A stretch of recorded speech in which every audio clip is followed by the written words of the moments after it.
creating content and marketing is surprisingly hard. And to not give up, it took us about 100 videos on TikTok before our first viral one.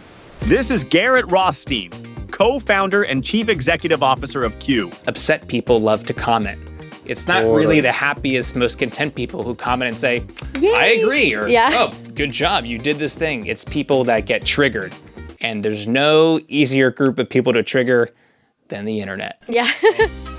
TikTok is certainly a science and not an art. The 1%, 5% difference in videos is the difference between a video doing 11.5 thousand views or 12.7 million views. This is a game of margins, and every percent increase of improving your video can have exponential returns on the output.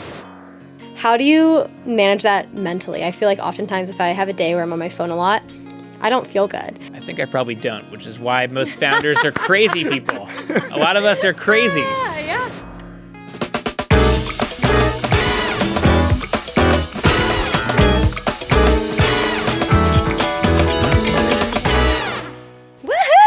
This is so cool. Thanks for the invite. Wait, so is this your first podcast? Or no, I've done one, but not a camera one. It was like a just online video. Just an online video thing. Okay. But it was audio only, the final thing, so. Yeah. I was like picking my nose throughout.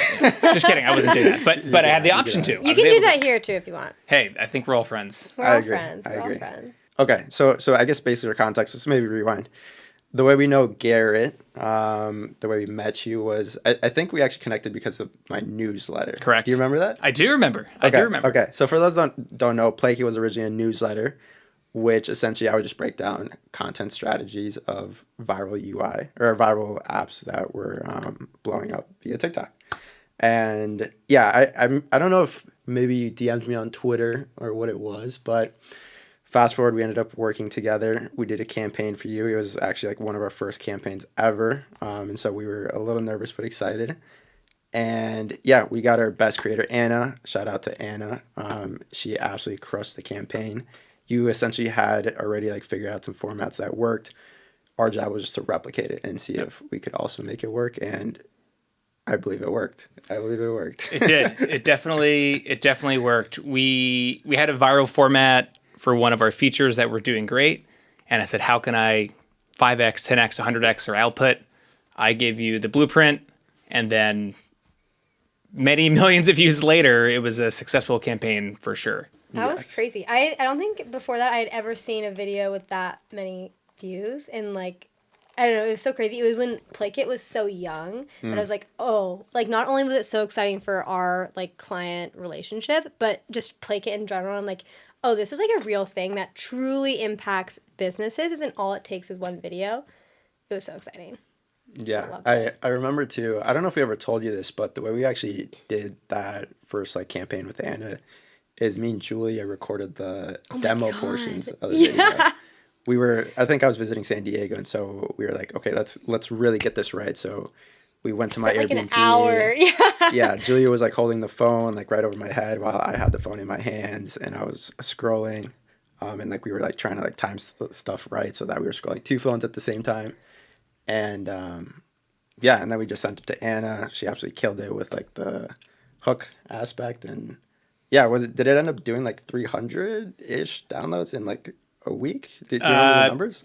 Well, you add a few zeros. Yeah, it was about 300,000 downloads in over the course of about 2 weeks. Maybe we should explain what the feature is. Let's do that. And all that. Dive into it. Great. So for anyone who doesn't know what Q is, I can explain that. Q is a movie and TV show tracking app. It's like TV Guide, but for streaming. On our app, you can look up any movie or show, see where it's available to stream, watch the trailer, read and write reviews. We send you an alert when something becomes available on one of your services, when it premieres, when new seasons and new episodes air. It's like your own personal movie and TV show concierge. Mm-hmm. And one feature that we built was this synchronous swiping feature we call Swipe with a Friend. And two phones, you scan a QR code or enter a room code, and you swipe on the same synchronously movie and TV show suggestions, just like Tinder, swipe left or right. And when you agree on something and you both swipe right, it's a match animation, and it lets you know that you both agreed on a certain title. And so what we did was we started making a bunch of videos about it, tweaked and figured out what was the right hook, And then eventually, once we found that out, we went to you, and then one of those videos were a real hit.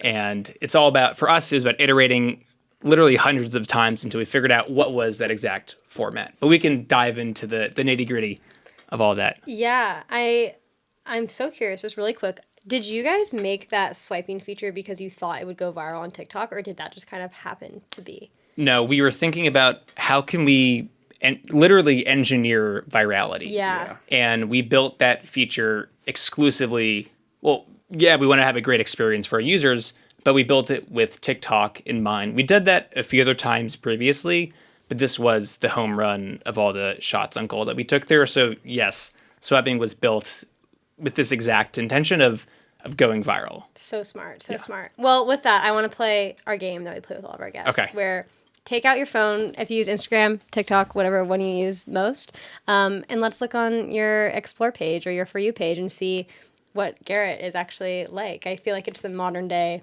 tarot cards, modern day palm reading. All right. Okay. First one here. This is a Survivor-themed school classroom. Okay, kids, Survivor. Yeah. Fun fact about me, I love Survivor. I've seen every episode of every season. Way. Super fan. It is my dream to one day be on that show. So if Have any... you applied? Of course, dude. Everybody who loves Survivor applies at least like 10 times. Come on. So you would know how to win, like no doubt. You know the personality types, like the whole. I don't want to disclose that because I don't want any viewers who I may be on my season to know what kind of game I'll be playing. Smart. Honestly, really smart. We should make... These guys playing chess. 100%. You should make videos to go viral to get you on Survivor. That's a good idea. It is a great idea, but casting has specifically said don't do that because they don't want people to see their contestants before they get casted. I thought about every search, every. In it. I love it. No stone has been unturned in the Survivor casting process. What is this one? This is when a stranger records your engagement and forgets to remove a snap filter.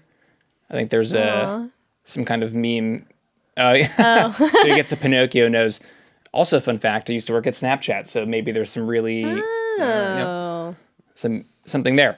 What is this? This is someone dancing and face planting. I like some slapstick comedy being exposed there for my 8th grade humor. Keeping it light. Here's a live stream of someone opening up Pokemon cards. So I'm a millennial, and I caught a video of someone opening like an original Pokemon card set, which I didn't realize was a whole thing. And I found it so fascinating, and I watched the video, and now, once every, 20 videos I scroll is someone opening up a Pokemon card pack. You're on Pokemon Talk. I'm on Pokemon Talk. So it's on theme. No. It's on theme. There you go.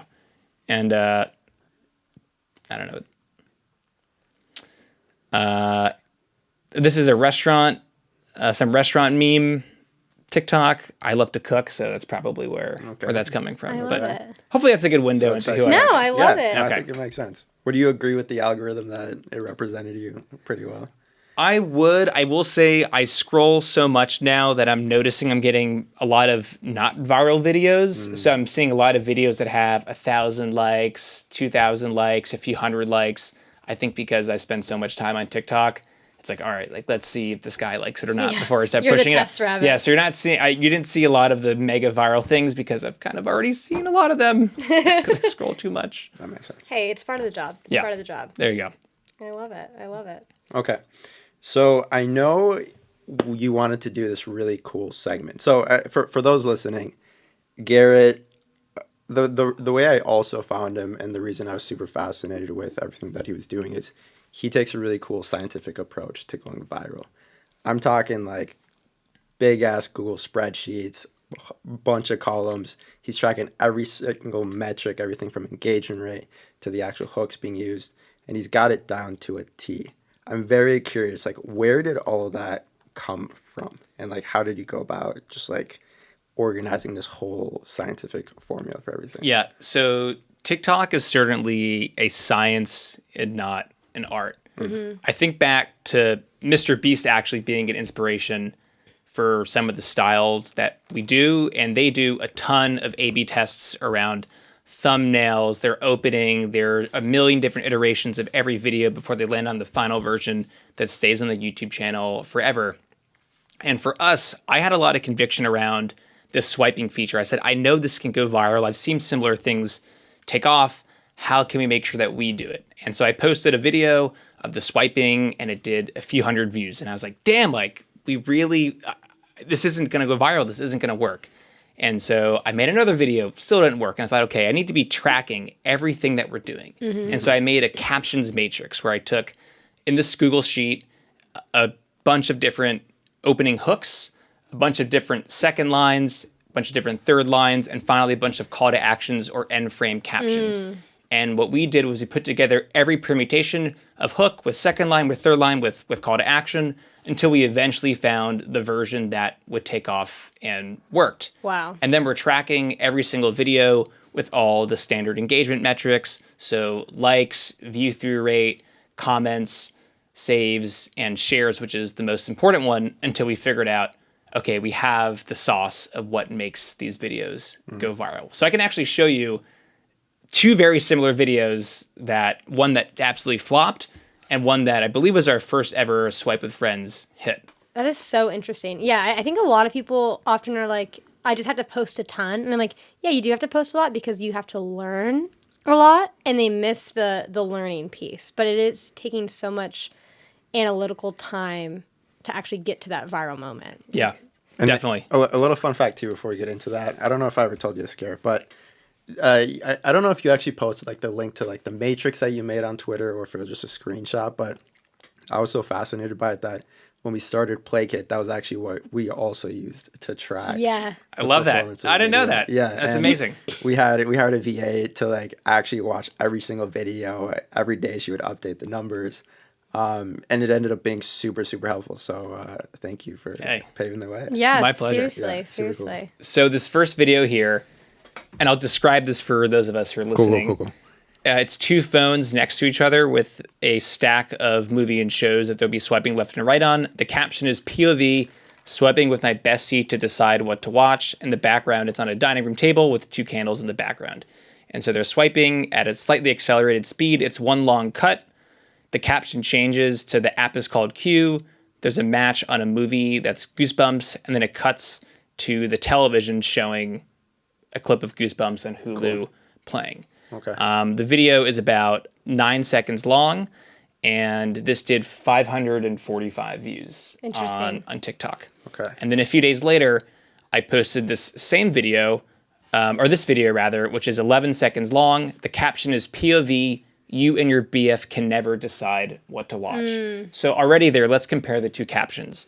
Non-viral video, POV, swiping with my bestie to decide what to watch, compared to the viral video, POV, you and your BF can never decide what to watch. And so you think about the framing of the two of those. With the boyfriend-girlfriend version, we're giving a problem statement of you can never decide what to watch. And if you're a boyfriend and girlfriend or couple or whoever it is, sitting on the couch scrolling TikTok, instead of watching something on your television, you see something that says, you and your partner can't decide what to watch. You nudge the partner next to you, say, hey, that's us. We can't decide what to watch right now. We're scrolling TikTok instead of watching something together. And then you're seeing this really interesting animation of the two phones swiping back and forth. Also, if you look really closely at this, you'll see that the phone cuts multiple times. So about a second in, there's a jump cut here. And then we're going to quickly zoom, cut again. And there's going to be a quick zoom in as well. So every time you add in a visual disruption, you're essentially resetting that attention clock inside any viewer. As people are scrolling TikTok and Instagram, you're competing with billions of different videos, and you need to be constantly stimulating them to keep them interested in what it is that they're watching. So things like speeding up and slowing down the video, jump cuts, zooming in, zooming out, changing the captions on screen, moving things around, changing the audio throughout. That's stuff that keeps the user interested and hooked into what you're doing, instead of them. That first video was one straight cut. That's going to be boring to someone who has an infinite number of content pieces that they can be watching. Totally. It's so interesting. I think the pain point kind of guidance in the hooks is the most important thing when it comes to hooks. I often tell people, when you're putting together a video, you need to reach out to your target audience directly, number one. POV, you and your boyfriend. That's your target audience, a couple. And then the pain point, can never decide what to watch.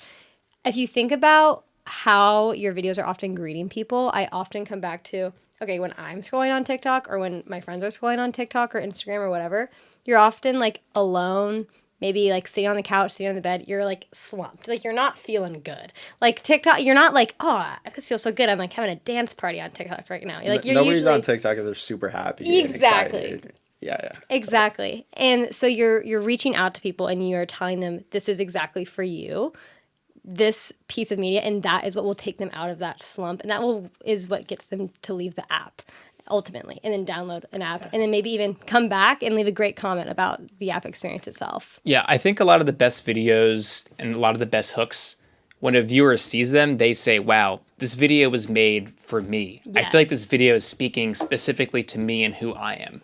We had a really great video about a feature we call copy and paste. Mm-hmm. And in it, you can copy any Notes app list or Google Doc, whatever, a list of movie and shows that you have. You can then paste it into Q, and we import it into your profile. So imagine you're someone who uses the Notes app to track what you're watching.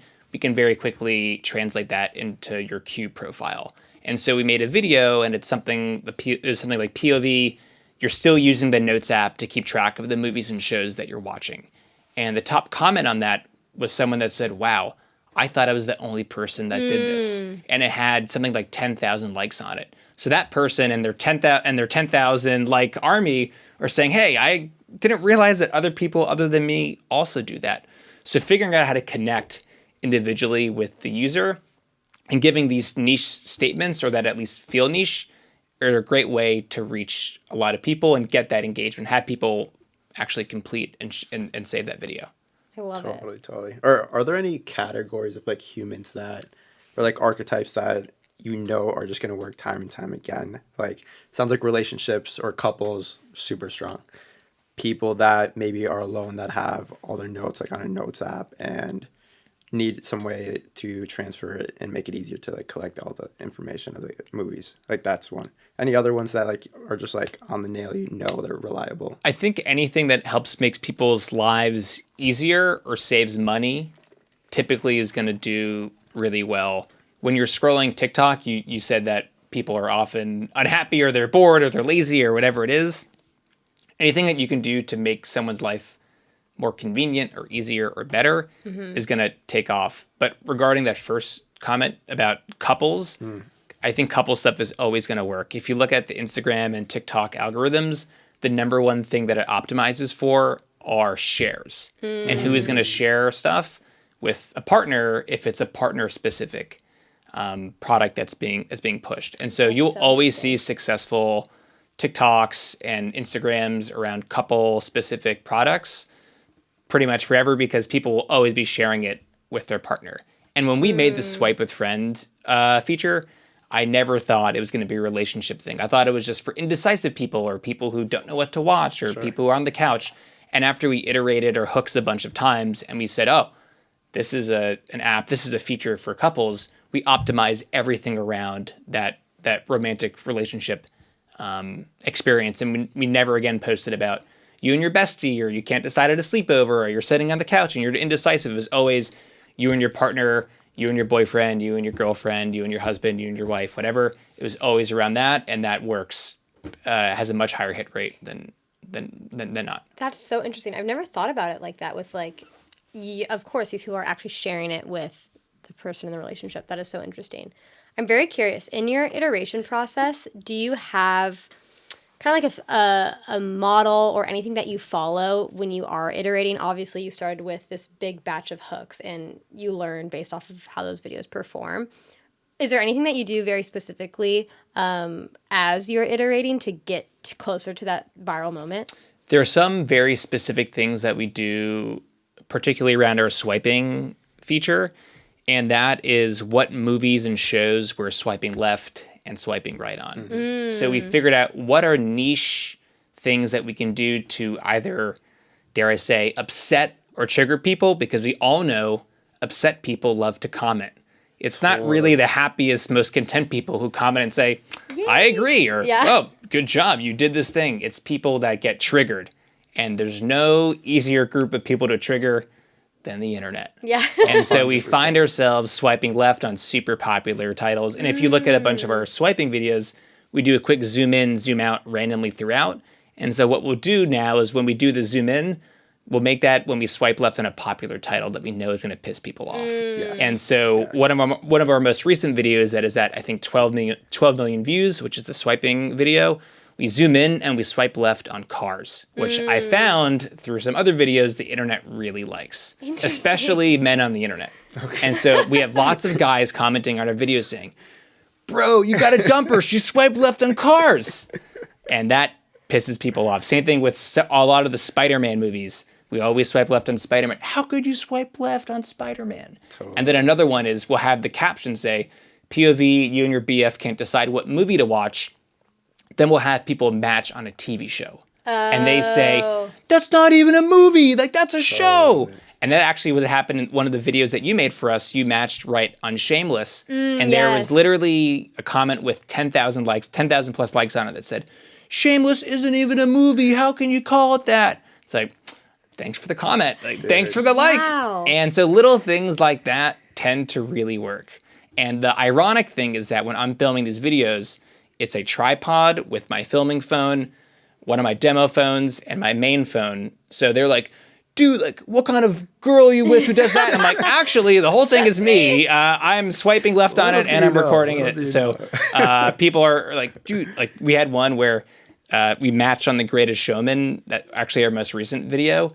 And people were like, your boyfriend may be gay. And I'm like, well, that was me. I'm the boy and the girl. Like, what's going on here? So, there's a lot of stuff you can do to really get people going. That is so funny. Do you find these things on accident and then you really lean into them? Or are you like, how can I trigger people? It was all accidental. And then once you figured out how you can trigger people, then you lean into some of the engagement bait. Right. I have another example of how we're currently doing that. And so we post a monthly slideshow on TikTok that's called Everything Coming to Streaming This Month. And we show what are the most popular titles moving to each streaming service or premiering. So we have a slide for Netflix, for Hulu, for Prime, and so on. And each month, this slideshow will do hundreds of thousands, or in some cases, millions of views. It will drive thousands of follows for us every month like clockwork, because we're delivering value to people who care about movies and shows. And what we'll do is I'll figure out each month, where can I make a subtle but somewhat noticeable error? And so I'll put in the wrong release year for something, or I'll spell a title wrong. Wow. Or on a lot of these slides, we'll show images, a screenshot of the movie or show. And for like a sequel, I'll put in a screenshot from the first one. So when Moana 2 moved to Disney, I put a screenshot of Moana 1. And people are like, that's the wrong Moana. Like, what are you doing? I'm like, thanks for the comment. And that stuff works. And so this last month, we omitted, granted, this actually was accidentally, but I was happy when I caught it. I left it in. There's a King of the Hill reboot on Hulu. Okay. And we didn't include that in the slideshow. And little did we know, King of the Hill has a large internet following. And we had a ton of comments saying, how could you leave out King of the Hill? Like, well, thanks for the comment. And it worked. It didn't really tank the whole video by saying there's no value you're getting from the hundreds of other titles that we're listing. We accidentally left out one thing, which we left the omission in there. And people notice and they talk and they engage. And I'm not saying you should be rage baiting every time you're posting, but if you leave little subtle, crumbs or Easter eggs for people to discuss in the comments, it's probably going to be net positive for your content. Easter eggs. No, that's really good. I think I also saw maybe like you play around with the wallpaper sometimes of the video. Is that one? Yep. So there'll be little things like the wall. You have like a silly wallpaper. So if you're on your iPhone home screen, there'll be something ridiculous that people are commenting about. Or if you have 10,000 unread messages or alerts on something, you do little things that people can comment about and engage with. So there's definitely a lot of that we're doing. One of the videos that I showed you, you probably didn't even notice, but in the background, my dog was chewing my iPhone case for a second. He was like nibbling on it. And so people who watch it over are like, wait, like your dog's chewing your phone. Or like, what kind of dog is that? What is going on? And sometimes what we'll do is I'll go on my personal account and I'll plant the first comment and I'll say, oh, what a cute dog in the background. And then you'll see when we're showing the video of the television of what we're watching, my dog is doing something silly in front of the TV that you wouldn't notice unless you saw in the comments and then rewatched it. And this way you're having people read the comments, reply, they're going back and they're rewatching the video. Anything you can do to keep people in the cycle of engaging is probably a good thing. Wow. 1,000%. And so talking about comments, like obviously the video is kind of the first thing that people see. That's where you're really displaying the app. It sounds like you're rarely actually mentioning the app name in the video. Can you tell me a little bit more about like the power of the comments, what you're looking for? How do you know if a video is successful based on the comments maybe? Yeah. So initially we actually did include the name of the app in as the call to action, say it's called Q or download Q. And then we found that wasn't doing as well. And it actually was something that you all called out as well. It's like, I think they're actually onto something here, because to my earlier point, comments and engagement are net positive. So if you're doing something that's so compelling and so interesting, but not disclosing what the app or what the product is, one, it feels more authentic and more genuine, feels way less commercial. And then two, it has people going in and saying, what is this? What is this? And if you can have a comment where someone says, what is this? And then someone who's not you replies and says, it's Q, it's Playkit, or whatever it is, that's really powerful because it feels authentic and real. Yeah. And brands are fighting so hard to chase authenticity, and anything you can do to make it feel more real and like it's a person genuinely marketing your content and then other people are gassing it up, that's where the real wins happen. Totally. I couldn't agree more. I think Julia always mentions this, which I think is super interesting, but she always she says that the comment section is essentially like the new Reddit. Do you want to touch a little bit more on that? Yeah, I think it's so interesting. Even when now I'm just so curious about how people engage with social media now. I was like at a concert the other day, and that some girl sitting in front of me was scrolling on TikTok in the concert. Crazy thing to do. But it was so interesting. She was not only scrolling on TikTok during the concert, but thoroughly reading the comment sections on every single video. I'm like, girl, Rufus Du Sol is right here. But regardless, I think it's so interesting because people really, really trust and look for the opinions and the advice and the thoughts of other random people on the internet that they don't know. It's kind of like the TikTok video is a shared experience that all these people in the comment sections can exist over, and it creates this ecosystem of trust. Hey, we're all here together. What do you think? What should I think? How do we engage with this piece of content? It's like its own chat room. And so people look for others for advice, for should I download this app? Is this a good app? Do you guys have problems finding movies with your boyfriends? Like, it is so interesting to see kind of this generational shift of needing the advice or whatever you need to call it from others. And I think that a lot of that comes in the comment section. So yeah, we do now a lot of kind of baiting the comment section or putting false comments in there that aren't actually organic just to start that conversation. And it works so well. Do you, beyond doing the first initial, are you responding to all of your comments? How does that kind of go? When we have a video going viral, I must be opening up TikTok and Instagram, I don't know, hundreds of times in a day. Oh, yeah. And I am rapidly responding to every comment, or at least when there's questions or I'm trying to engage where appropriate without being an overbearing, annoying brand. So I lean in where I can, but yes, I definitely am part of the conversation. And it helps being, I like to write and I like to think I'm a little bit creative and sometimes funny, and it makes it a bit more fun too, because I actually genuinely enjoy engaging with the internet people. Oh, totally. It's so fun. I remember at my first job ever, I was a content creator for this period tracker. And I did a very founder-led kind of marketing approach. And whenever we would get a viral video, I would reply to all the comments. And I was still in college at the time. And I always remember in between classes being like, download Avia, or you got to go try this app out. It's the best app. And my TikTok would block me from commenting anymore because it was just so much. But it was so fun because it feels like you're actually having conversations with people, even if it is just in a TikTok comment section. And that stuff really works and people really convert from it. Yep. I think I want to also highlight a couple of things because there was some saucy stuff said in the last 10 minutes, but it sounds like the biggest problem areas that go viral on TikTok are saving time, saving money, anything to do with relationship. Is that pretty accurate? I would say so. Really, again, though, it's optimizing for shares. Is what can you do that makes people share? Adam Mosseri, the head of Instagram, literally went on a podcast and explained what they optimize for, and sharing is the number one reason. So when we look at our content, it's stuff that's shareable. So, like you said, saving money, making your life easier, or things with couples, things that people will share with someone else and say, "Hey, we should try this. You should try this. I think this is you."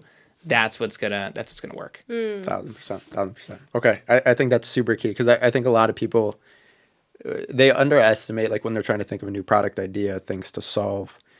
There's so many problems in the world, but if you really want to lean into TikTok as your distribution tool, it may be worth trying to see what type of content is a big like problem area on TikTok specifically, or whatever platform you want to run distribution on. And it sounds like these categories crush on TikTok, so definitely keep in mind that fun fact. Okay, so obviously you're whiz when it comes to growth, but it doesn't sound like it all came from Q. It sounds like you've had some past experience.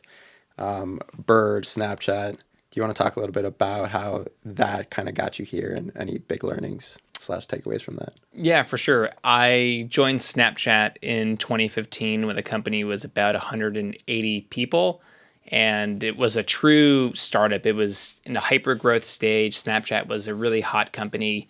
And being at a place that had extraordinary growth with the smartest people that I've ever worked with was amazing and infectious. And it taught you how to really bust your ass and how to work hard. And also what it's like working on a product that has true product market fit. And previously I'd worked at a media agency. So I was an ad buyer. And before that, I was working at a staffing agency, so I was like a headhunter. So very like 9 to 5 sort of jobs. And then Snapchat was an absolute grind. So it taught me what it's like to actually work hard and again work on a product that people really care about totally. And love. So I got the startup itch from that, and working at a company when it was 180 people, and then leaving when it was something like 4,000 or 5,000. Wow. There was this high I got from watching Snapchat really blow up and take off and also grow up. Yeah. And you're chasing that rush of, man, like how can I find that next Snapchat sort of experience? Yeah. And after Snapchat, I moved over to Bird. For those who don't know, it's a scooter company which started here in Los Angeles. And Bird was really fun.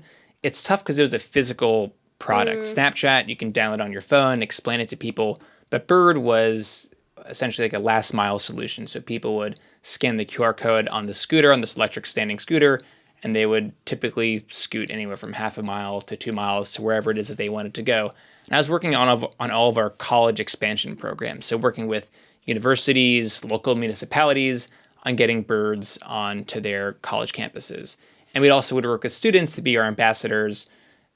A big part of that was to get them to endorse Bird or have them essentially rally for us, the administration, of saying, hey, we want Bird on our college campus, and here's why. Here's how it can make traffic less of a problem. Here's how it can free up parking spots. Here it can make us getting around campus more easy, whatever it is.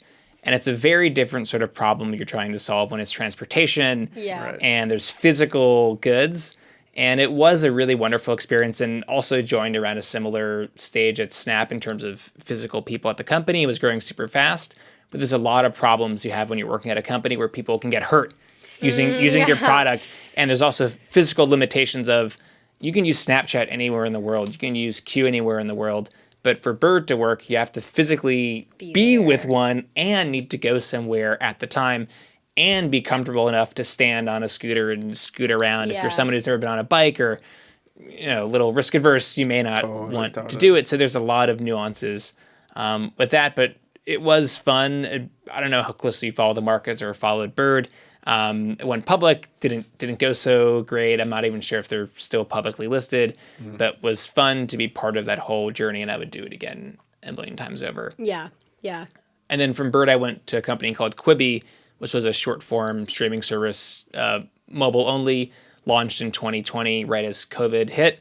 It was meant to be an on-the-go streaming service, which Quibi launched for the first time in modern history when no one was on the go because of COVID and lockdowns. And I think You probably know how Quibi went out, but for those of you who don't, the company ended up shutting down about 6 months after launching, I believe, in the end of October of 2020. So working at super successful Snapchat, Bird, which was successful, then not so successful, then Quibi, which never really was ever able to take off. I'm working at different stage companies, different levels of success, also the different stages of product market fit. And so I saw a lot of what people were doing great and not so great, what I felt like were great company cultures, not so great company cultures, and it all was very formative in helping me create and start Q. That makes so much sense. Totally.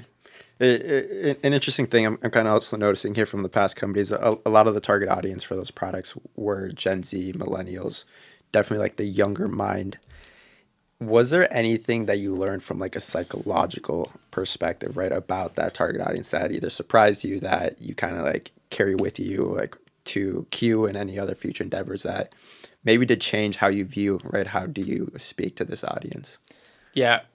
Snapchat was probably the most impactful. For Q, we launched what we call badges, which are similar to Snapchat trophies. So unlockable achievements you get by doing different things in the app. So opening the app 100 days in a row, or for watching this many shows that are on Netflix, or sharing your first recommendation with a friend, whatever it is, just gamifying it. And then also we added in streaks, also a Snapchat feature, and the streaks go up by watching something net new each week. And so you have like a 50-week streak or a 10-week streak or a 100-week streak, whatever it is. And I cannot believe how well gamification works. So interesting. If you put an emoji, a fire emoji with a number next to it that goes up after subsequent action, it works. People love that shit. And so interesting. It is amazing that you can put that in and people are like, God, like, I need to get my streak. The number one email we were getting for a long time were people who lost their streaks. They're like, I got a new phone and I forgot to log in. Like, please restore my streak. Or I didn't open up the app today for the open streak. Can you please restore that streak? Or I can't figure out how to unlock this secret badge. We have a few Easter egg badges that we don't tell you how to unlock. You have to figure it out.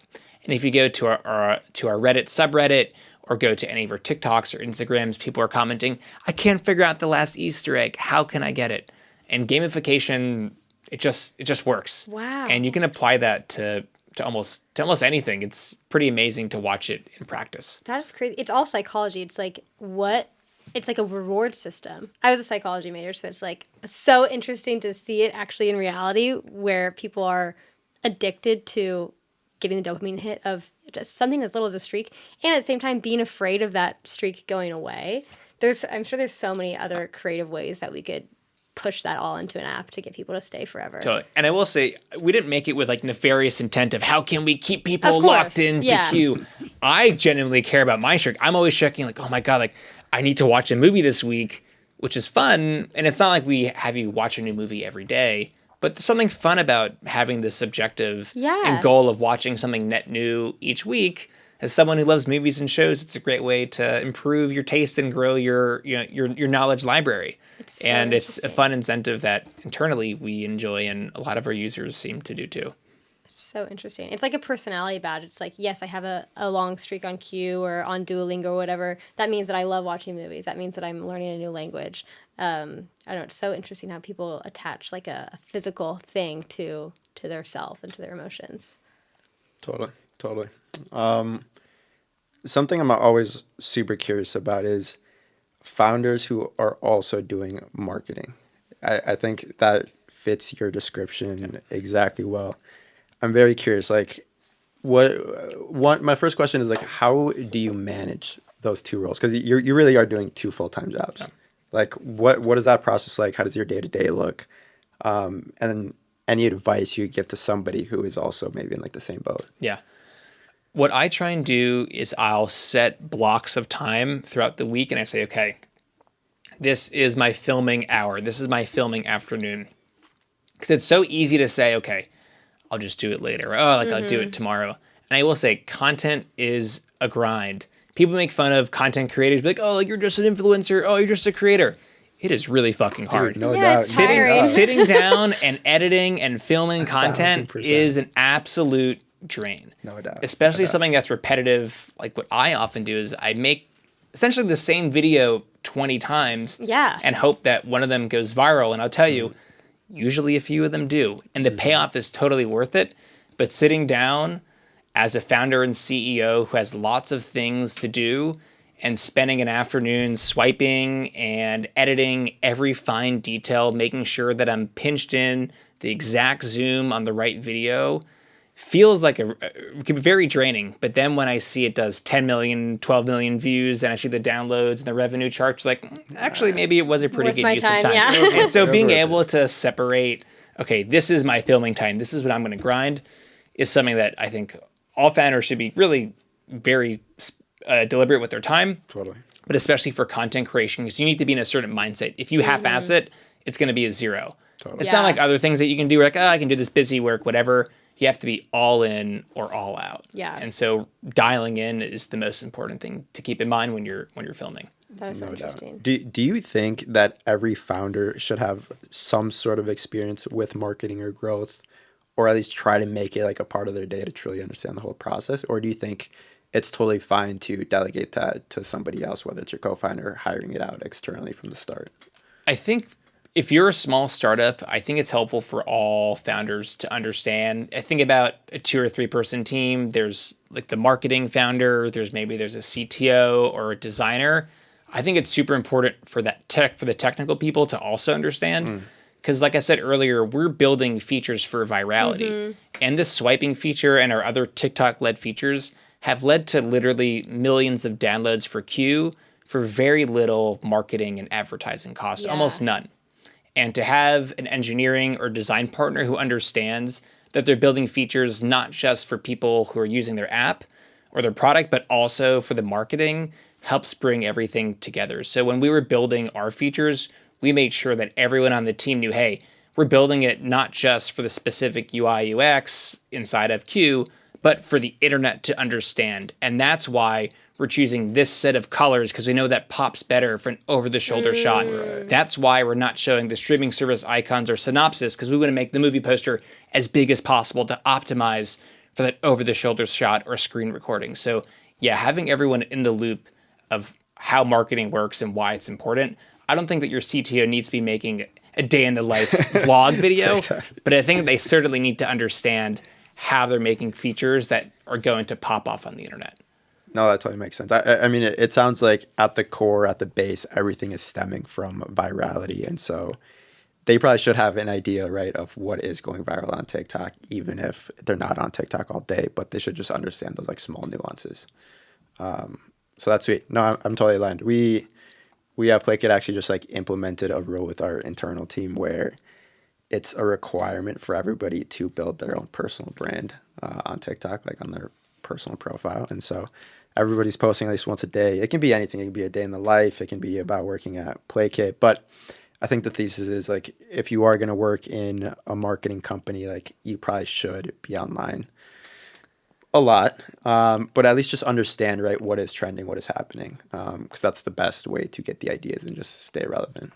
Yeah, if you're building for consumer, you have to be the consumer and really understand the psychology.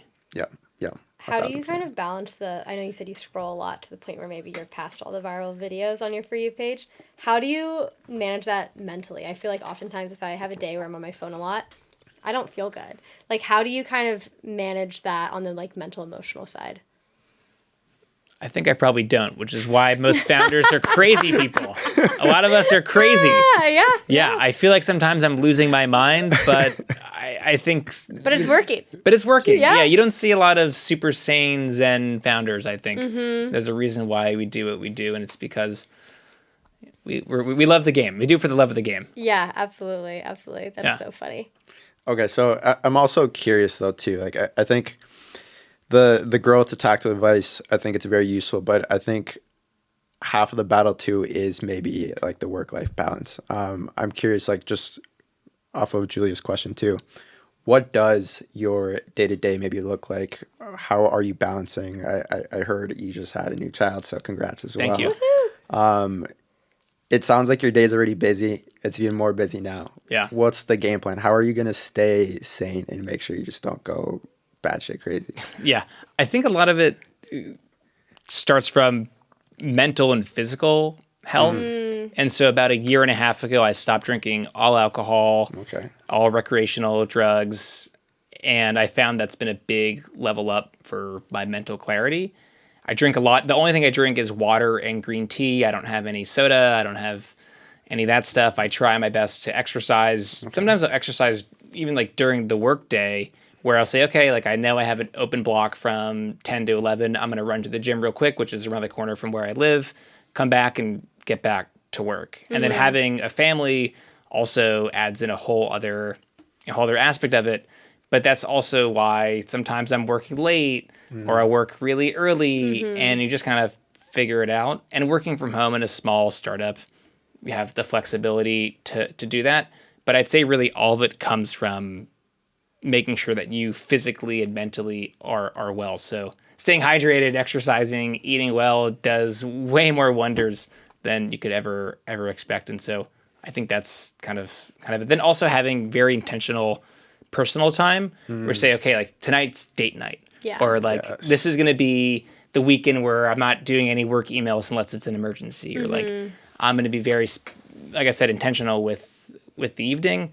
That helps a lot. And then when you have the nights that you need to be at your desk, can't be with your spouse or your baby or your dog, whatever it is, you kind of earn that work time. Yeah, that makes a lot of sense. I'm curious. See a new kid. Yes. Are you going to be, obviously it's so new, so like they're not scrolling on TikTok yet, but are you going to be like strict on the social media because you do consume so much and you see what's out there? Like, I guess overall question is, do you think it's helpful or hurtful for these young people? In 10, 13 years from now, when she's on a phone, I think the landscape will be so different. God knows if we even have phones. May have these things So true. sewn into our eyeballs. So we have no idea. Scared of that. I think a scary thing is that TikTok and Instagram, which by the way, I love both those platforms. I use them. They're amazing for a business, but it's creating this habit of short attention spans.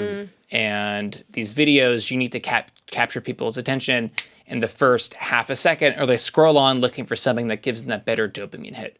In a lot of our videos, like I mentioned earlier, we have quick zoom in, zoom outs, jump cuts, whatever.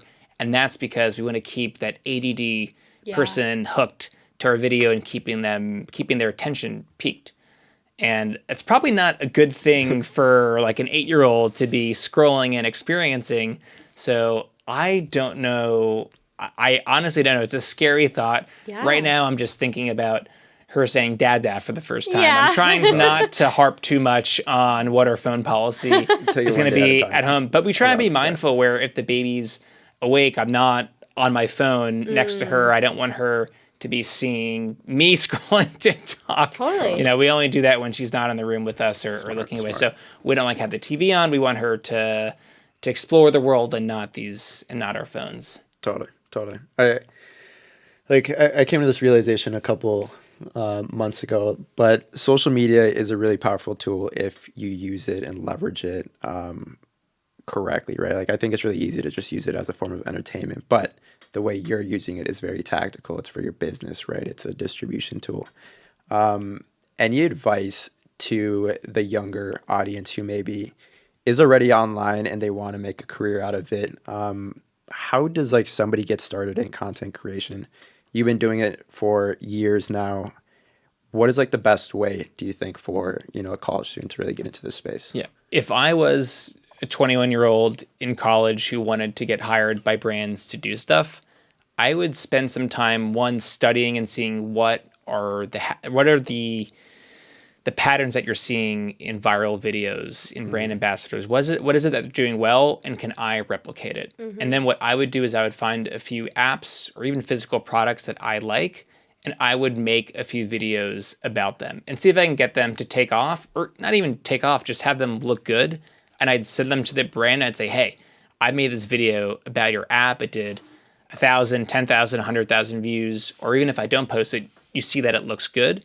And if you go out on LinkedIn, which I know a lot of young people don't like and it's lame, but LinkedIn is a wonderful platform for reaching out to people. Totally. Is I would make videos for free, and I would go to the marketing manager or CMO, whatever it is at this company, and say, hey, look what I made. Do you want to do some business together? And just having the agency to do that immediately makes you stand out. I can't tell you how many emails we get from people who are like, I love your app. Can I work for you? And that's it. And sometimes they'll include a resume, which only half people do. They say, hey, can I make content for you? But they don't have any ideas. They don't show any example content. They don't even link their handles. I'm like, what? Like, what are you doing? Yeah. And anything you can do to show that you have agency and that you can stand out and you can take initiative will really make you pop to any hiring manager. So I'm a young person. I'm blasting my stuff out. I'm making some content, getting some reps in, and I can almost guarantee that someone will pick you up if you just make that extra effort, because so few people do that. All you have to do is just do a little bit of effort, and you will stand out. Totally. And I think a lot of people underestimate that all of these brands are looking for creators all the time. Oh, yeah. And it's so hard to hire actually good creators. So if you stand out and say, hey, yeah, I'm good. Here's an example. Here's what I could do for you. Boom. It's so easy, but you're so right. People don't take those extra steps. Yeah. Or even not even creating it proactively, but you go to a marketing leader and say, hey, I will make a video for you for free. Give me a brief. Give me a brief and I will make it. That's a good idea. And hey, I'll turn it around in 1 day, in 2 days. Or if you send me a product, I will make a video for you for free, whatever it is. Again, so few people do that. All you have to do is just take that extra step. And I promise you, it will probably work out more times than not. Yeah, I think one of the great pieces of advice I got early on when I was like in my job search pre-Playkit was, how can you provide value to people the first time that you reach out to them? If it's a cold email, if it's a cold outreach, like, do not ask for something. These people don't know who you are. How do you provide value immediately? So that is making the video. That is, saying, hey, I noticed X, Y, and Z about your current strategy. Here's how I think we can improve. But yeah, it's really easy, and it could take 20 minutes of your extra time. Yeah. I will say you had a good point there about providing value right away. That applies to the videos that you're making too. Yeah. It's about the hooks. Go back to earlier in our conversation, talked about MrBeast. MrBeast videos, they always open up with what's happening in the video. It's never, hey, I'm MrBeast, and today we're doing, it's I got buried underground for 7 days, and here's $1 million prize or whatever. It's immediately right away. Or you send that email and you say like, I'm going to make 5 pieces of content for you for free. All I need is a brief, or whatever it is that you're doing. You have to get people's attention right away. So yeah, that framework applies to outreach, to content you're creating, really everything nowadays. It's so true, everything. Yeah. Very interesting. We had Chris on the pod, and he put this like in a really beautiful way, but he was like, for the most part, companies are always looking for an excuse to hire people, but you just got to give them an excuse to hire you. Yep. So, yeah, I like to everybody who's a college student, these companies do want to hire you. Content creation is going to get big, and it's going to keep getting bigger. But you just have to make it easy. You can't make it hard for them. Like, your application is not going to stand out when there's 500 applications that they're looking on LinkedIn for, right? It's just not going to work. Yeah. You both probably have a lot of people applying to work, not just for Playkit, but with Playkit, right? Totally. Yeah. When do you reject? I saw when you tweeted, sometimes you have to turn down clients. What is the specifications for a client that you turn down? What are some of the things that you see about them that make you not want to work with them? Yeah, it's very interesting. It's the first time I've been saying no to money, so that's been a fun like mental switch up. But I think for us, like, our business model works best when the client succeeds as well. So we always want it to be like net positive for everybody involved. So if we're not super confident about a product, we oftentimes won't work with them. And now a fun thing that we do is we ask our entire internal team, and our head strategist knows just content so well and has such a good eye for what will go viral. And sometimes we'll ask our creators too, like, hey, do you guys like this product? And if we get a resounding no, then we won't work with them, because we want it to be fun for our creators. We want it to be fun for our team.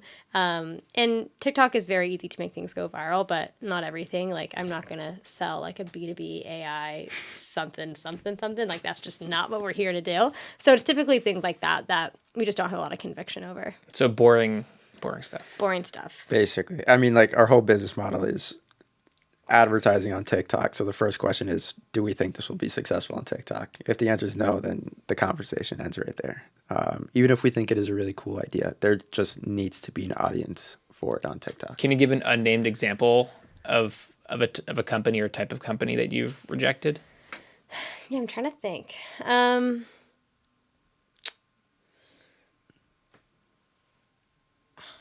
don't know. I can't think right now. I know like recently there was a couple of like right now there's a lot of like AI shopping apps where you can like take a picture of a clothing and then put it on like a picture of yourself. I think in theory it is very useful, but I think the shopping target audience on TikTok is maybe just like a little saturated of that type of content. Like they're tired of it, and so I'm sure it could work, but it's just a matter of fact of like, is it like novel? Is it really helping somebody? Is it tech something that we truly believe in? Which honestly, at that point, it just wasn't necessarily there, and so I think that's maybe like one example. Oh, GLP-1 apps, like GLP-1 tracking. All of our creators are college students. Yeah. So I'm like pretty anti having a ton of college girls promote Right. like Ozempic. Right. It just feels wrong to me. Yeah. There's like an alcohol addiction app to like help treat Right. alcoholics, which super useful product, but just not like our target audience as well. Right. You know, so it just doesn't make sense. Like I think a key thing we always keep in mind is the people who are promoting the app also need to be the target audience, right? Because they have to look the part, Right. and so if they don't, it's just not going to work. But I think those are some examples. Yeah. It is interesting. It's hard to say no. I'm such a people pleaser. Like, I think that's been a big learning for me in creating a company, both from like the client perspective or firing creators or saying no to creators. But saying no is really powerful, because sometimes saying yes, you're like, shoot, I should not have said yes to that, and everybody gets in trouble. Yep. Yeah. Okay, well, maybe let's shift a little bit. I'm very curious, and we actually did kind of mention this a little bit, but I want to talk about AI content, AI UGC. What are your thoughts? Do you think the tech is currently there? Do you think it's something that is eventually going to replace like the format that you currently do or the type of content you do? What does the future look like with Q and AI content? In general, I think there's so much AI slop out there that drives me crazy. Yeah. My dad, who I know is going to watch this, I'm sorry for putting you on the spot. He sent me this tweet. It was a deep fake video of a Joe Rogan and Elon podcast interview. Okay. And it was very clearly not their voices, like the worst version of 11 Labs. And Joe Rogan was like, "Hey, Ellen, I heard about your Bitcoin giveaway." And Elon goes, "Yes, Joe, I'm giving away 1,000 Bitcoin. Make sure to sign up for the link in the description." And my dad sends me this. It was a tweet, and he goes, "Garrett, have you seen this? Elon's giving away Bitcoin." And I was like, "Oh man, like Dad, we are cooked. We are cooked." And then the other day, my mom sent me a tweet. Oh, Mom, I love you. I'm sorry. A tweet. It was a supercut of AI, very clearly AI videos of cruise ships, like spinning over. There was like a capsized cruise ship, and like the physics of it didn't make sense at all. And she was like, "Wow, this was way worse than the cruise that we went on." Because we went on a cruise when we were kids where it was like very rocky. She's like, "Can you imagine if this was our cruise?" I'm like, "Mom, if a cruise ship was capsized, this would be the biggest story on planet Earth." No doubt. And so the biggest risk right now, I'm sorry again, Mom and Dad, are boomers falling for AI slop, giving their personal information or buying things where they shouldn't. So there's some bad actors out there. And, I didn't get Ellen's free Bitcoin or think that actually happened to a cruise ship, but there's lots of people that do. And so we're in a place now where I think the most susceptible people are falling for AI, but younger people who are who are born, with iPhones, essentially, they're not exactly falling for that. I saw a video, you probably saw this the other day. There's a video of a bunch of bunnies jumping on a trampoline. And that was, I think, the first time that everyone was collectively got. And I don't know if either you fell for it. You don't need to share it or not. If you did, that's okay. And you think, wow, okay, if they can trick tens of millions of people, maybe 100 million people with AI bunnies, we can't be that far off from someone endorsing a product where neither of those things actually exist or are very far from being real. Totally. And so we're slowly getting there. the way how we're using AI is more things like products, so how we deliver movie and show recommendations. I just did my first vibe coding project where I have essentially GPT brainstorm a bunch of TikTok slideshow ideas, and then with another AI tool, it spits out a slideshow generation of a certain movie and show list. So top 10 movies with plot twists, and it has the TikTok caption overlaid on it, or 5 rom-coms that are underrated, or whatever it is. So these things that no one's going to say, this is AI generated. It's just essentially saving time from what I would have been doing. So I think you'll see, and you're starting to see, a lot of things like that. Yeah. But in regards to AI, like me pressing go and sitting back and views just coming in, I think we're still a bit away from it happening. But if someone knows how to do that, please let me know. Please let me know. Do you think that AI will get to a point, or at least like AI generated content, like as you're describing, where you can just push a button, will like truly get that authentic storytelling like aspect of what makes a video great on TikTok? Like, do you think that's something that it will be able to nail one day, or do you think it's something that will just always need a human touch, right? Because it's maybe a little hard to replicate. I think it's really product by product. A lot of our best videos don't have a superhuman element where there's people swiping on suggestions, or they're using our spinner to decide what to watch, or they're using our copy and paste import feature. But you'll see there's a lot of platforms out there, like Real Farm is one of them, where they have the AI person doing the hook video, the hook clip with the face, the reaction, where is a physical person doing this with a caption on it that much better than an AI person doing that on it. I think the jury is still out on that. But little things around optimizing captions, every time I've tried with ChatGPT or another AI platform, they haven't been able to come to the same conclusions that I have around exactly when to cut the video or to use certain exact text on captions. When I use ChatGPT or other platforms to help me write captions, they're just not as good. They're still a few beats away from a human touch, from someone who understands psychology or just who knows your product. So maybe one day, possibly, probably, but for right now, I feel like us humans have a bit of a moat. Yeah. Totally. Is there any advice to creators maybe who want to take advantage of a tool like this, also get into content creation? Like anything you think they should maybe start doing and looking into? Or do you think the key thing for them is just get into content creation, start creating videos, worry about the AI later? If I'm someone who doesn't like being on camera, or I'm not particularly articulate, or I'm just a little bit shy, or I just don't want to feature myself, there's an amazing opportunity for slideshow generation. And for anyone who spends a lot of time scrolling on X, you hear about different creators who have these monster hits where they're highlighting their products or just general niches around fitness and mental wellness or whatever it is. Or if you're in movies and shows, they're definitely a great account you could be making just about those lists that I described earlier, of just every day use AI to create a bunch of slideshows about movies with plot twists, movies with bad endings, movies that bombed at the box office, movies that won the most Academy Awards, whatever. There's an infinite number. It's a fun thing about a vertical is there's an infinite number of videos and slideshows you can make. So I would probably make static images, slideshows, and I would just mess around with different captions and hooks and format types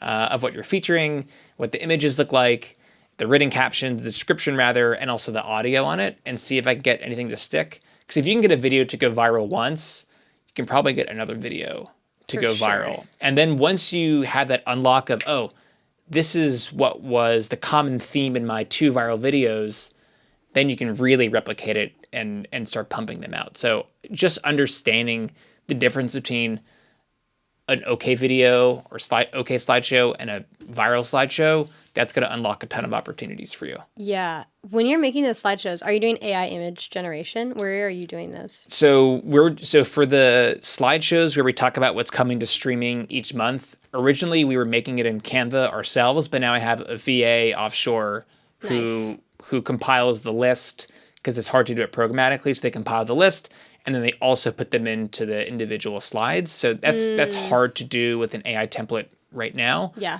But for the movie and show slideshows, I plugged in an API key into one of the AI tools that I use, and it spits out the movie poster with then the TikTok caption overlay on it. So it's a really like a one button, like you press go. It was like a long weekend of vibe coding and asking ChatGPT a lot of questions. Yeah, that but sounds hard. Figured it out. What AI tool to use? I'll use GPT. I'll use Replit. I've used pretty much everything. Yeah. Yeah. Okay. Talk to me a little bit about your team when it comes to marketing, the growth side. It sounds like you're still kind of doing everything yourself. Maybe you have a VA helping out with some of the aspects. Is scaling at least like the marketing aspect of your team something that's top of mind right now? How do you go about knowing when the right time is? Anything you got there? Yeah, it's primarily me. We have some VA help. We've worked with a bunch of creators. We've worked with you, obviously. We've worked with influencers as well. One thing that we're focusing a lot on right now is profitability and monetizing within Q. We were joking that we must be the most under-monetized app ever, at least for a long time. And we recently introduced something called Q Plus, which is a premium version of Q. And we use Superwall right now to test all of our paywalling and onboarding and upselling people, which has been really wonderful for us. And so there's a bit of a focus right now on can we optimize converting and upselling Q Plus to the appropriate people. And then once we feel like we've hit a good number in terms of conversion rates, then we're ready to really put our foot back on the gas for some of the going crazy marketing with leveraging 1,000 pieces of content with someone like you, or hiring a bunch of creators. So there's a balance of making sure that the product is ready, making sure that the business is ready, and a bunch of other variables. But that's how we think about it. Okay, that's why it makes sense. All right, so the last part is a rapid fire question. But before I get into that, anything that we didn't ask that we should have asked that you think is very important for people to know, whether they're on the founder side, the marketing side, the creator side, or anywhere in between, that you just are really passionate about, that you need the world to know? Yeah, what probably would be that creating content and marketing is surprisingly hard. And to not give up, it took us about 100 videos on TikTok before our first viral one. Wow. 100 videos over about a year. And that's a lot of times to post something saying this is going to go viral and have it do 500 views, 4,000 views. That's a lot of times getting punched in the face. Totally. And then one day there was 1 million video view. We're like, oh my God. And it felt like everything just clicked. And so it's to not give up, always keep iterating, but also remembering that TikTok and Instagram are the craziest distribution tools in the history of mankind so far, where you can create a video or a set of videos and reach millions or tens of millions or even hundreds of millions of people for a very low cost. Like imagine think about the scale of a 1 million view video or 10 million view video, or one of the videos that you posted for us, I think it did 38 million views. Yeah. Think about how many countries are not even 38 million views. That's crazy. That's crazy. And you just touch your phone a few times and mouth something into the phone and tens of millions of people are learning about your product. That is wild. Yeah. And that is why the content grind is certainly worth it. And if you're a consumer founder, you're crazy to not be going all in on this. Absolutely. Yeah. Yeah, I was going to ask, was there ever a point where you maybe got a little demoralized throughout the journey and you questioned, is TikTok, IG really the right platform for distribution? But it sounds like maybe... I always had conviction that it would work. Yeah. I just didn't know how long or not long it would take. But that's the tough thing, is not quitting. And that's just not just for content, but for being a founder in general. I mean, this. There's so many crazy highs, so many crazy lows, but you have to just keep going. And that's the toughest thing, is going when you're getting 500 views. Yeah. And still posting another 80 times. My friend always says, like, choose your hard. Like, is it hard right now because you're not getting any views? Or the other alternative is, like, I don't know, going back to whatever corporate job that wasn't that fulfilling in the first place. That's always, like, something I always remind myself. Do you want to do the rapid fire questions? Sure. Okay. First one. Biggest flop you learned the most from, and what changed the next day, the next video?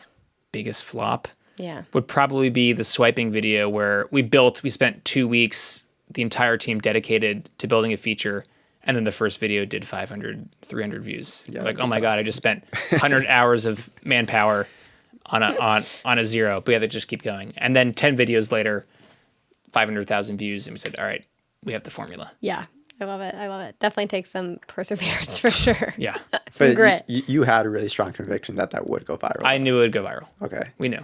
And that was just from seeing other videos, Seeing similar pattern videos and knowing that it had all the aspects of a viral video. It would be shareable. It was a very catchy visual on the screen. We knew that the design looked great.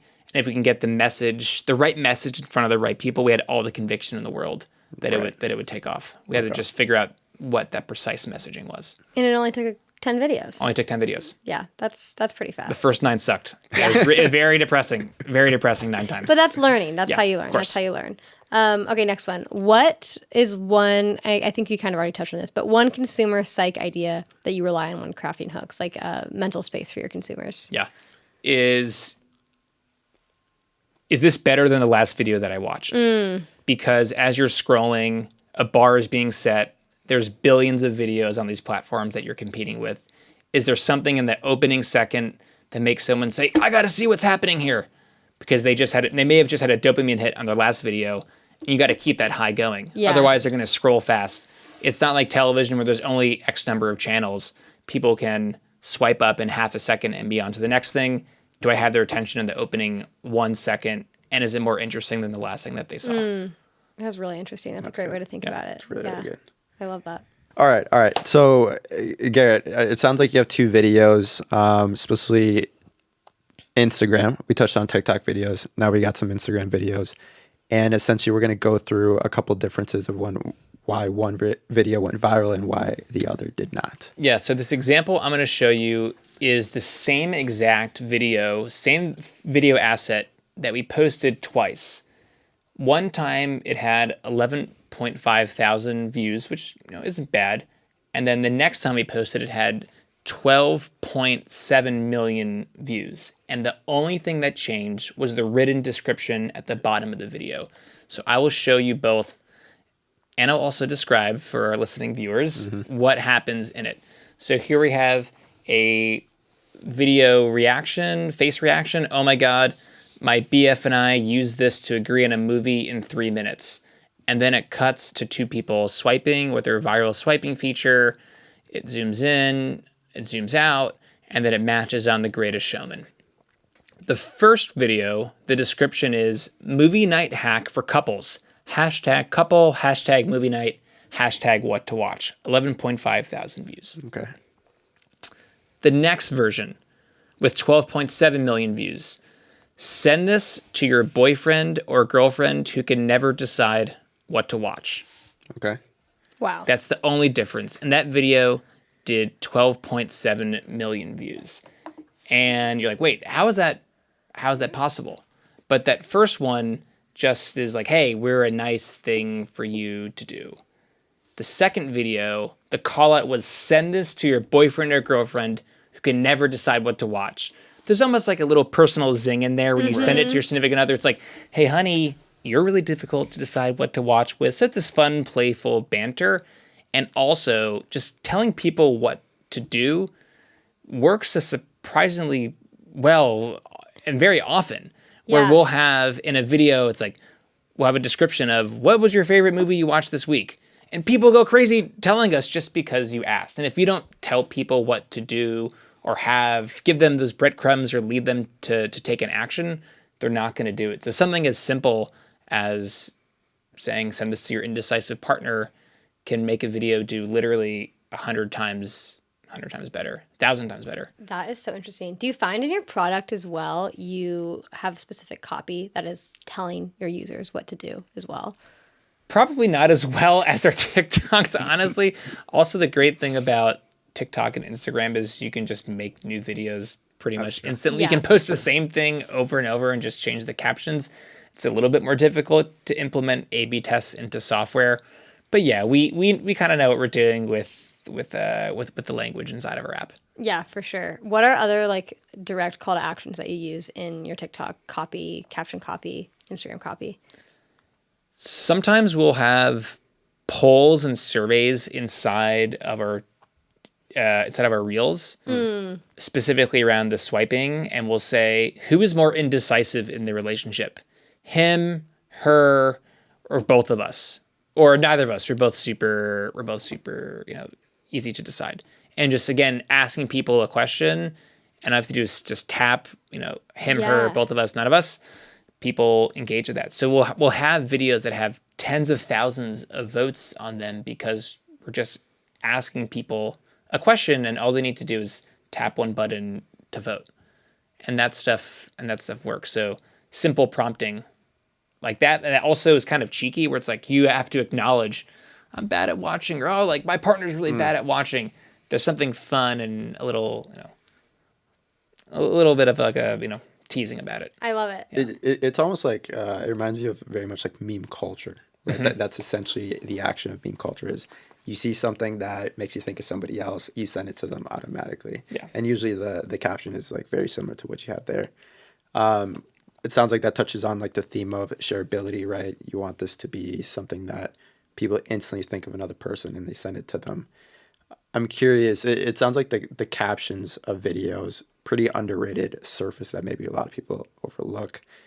What other surfaces of just like when you post a piece of content are you really making sure you double down on? It sounds like there's the caption, the actual imagery.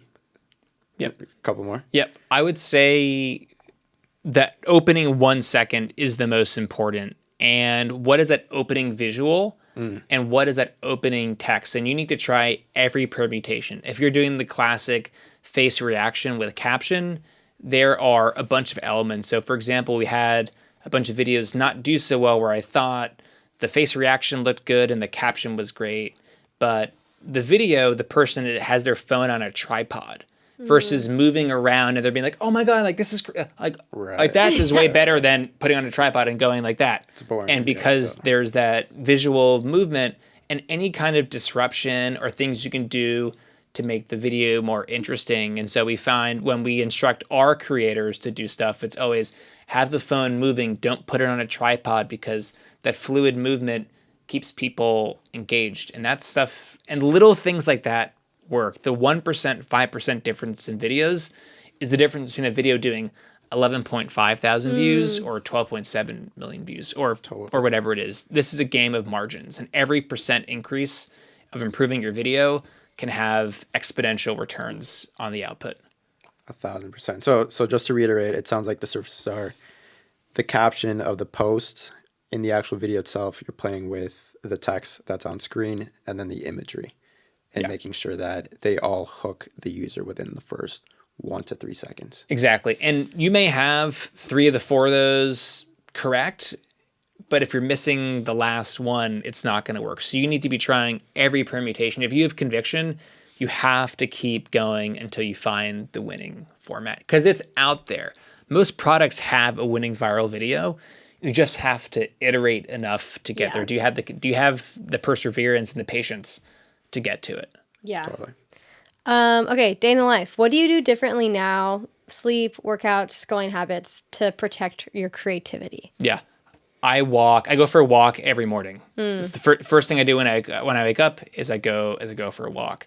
And I take my dog, strap on my baby in the carrier, and we take a walk around the neighborhood. And just getting that the sun first thing in the morning puts you in a different great mental space. I drink a ton of water.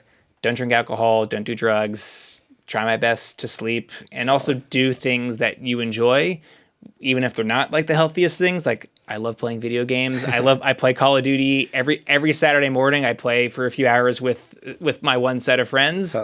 Shout out to the Potato Clan. And we'll play for a few hours, and that's like my own little sanctuary private time. And doing things that you love, whether it's video games or yoga or poems or working at whatever it is, having that as like a little retreat, I think is really important to protecting your mental health. I love it. Sweet. Okay, well, where can people follow along with Q? Where can they follow along with you? Yeah, you can follow us. You can follow me at GRothstein1 on X or Twitter. There was another G Rothstein, so I had to add the 1 to the end. And then we're at Q on Twitter X. We are at Download Q on Instagram and at Q app on TikTok. I realized probably pretty bad at it. I couldn't unify them.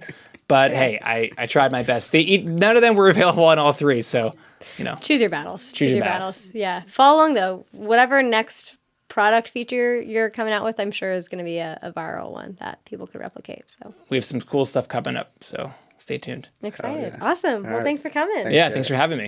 It was awesome. Good work.